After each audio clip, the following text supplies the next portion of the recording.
Қазақтар не үшін қазақша өз ана тілімізде сөйлеуіміз керек?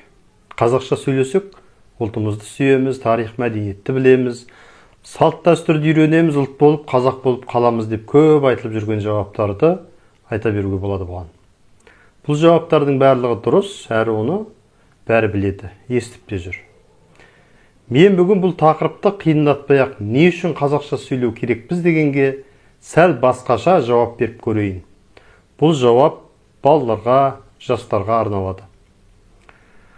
Сіз үйде отырсыз делік. Сыртта ит үріп жатыр. Сіз сыртта сиыр жүр демейсіз ғой. Ит жүр дейсіз. Оны қалай таныдыңыз? Даусынан таныдыңыз. Жылқы кісінесін, сиыр мөңіресін, оны да даусынан жылқы екен, мынау сиыр екен деп тани аламыз. Тура сол сияқты біз адамдардың ұлтын кім екенін бірінші тілдеріне қарап ажыратамыз.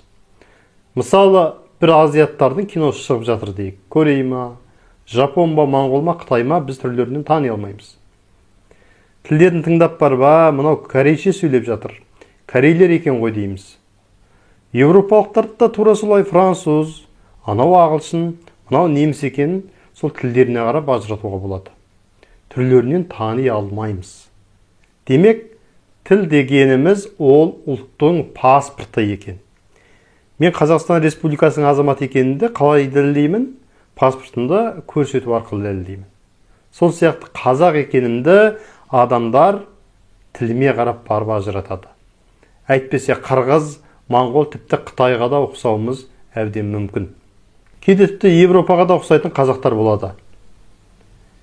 Әлемге танымал болған Димаш үнемі қазақша ән айтып, қазақша сөйлеп жүреді. Сосын әлем оның қазақ екенін оңай танып жатады.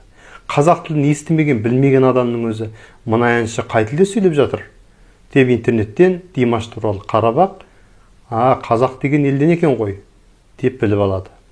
Көптеген фанаттар қазақ тілін үйреніп жатыр, себебі олар басқалар ұлт пен тілді бір деп көреді. Димаш қазақ, сондықтан да қазақша үйренуіміз керек біз дейді.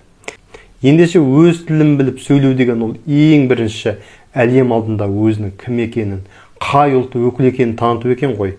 Өзіміздің кім екенімізді әлемге таныта алатындай өз тілімізде ғана сөйлейік бауырлар. Қазақ болудан ұялатын ештеңе де жоқ. Керісінше қазақ болумен мақтану керек. Ұнаса лайк басып, видеоны таратып бөлсіңіздер, каналға жазылыңыздар. Сіздермен болған мен Нұрдәулет Есеғазы, қазақтың мінезі хақында.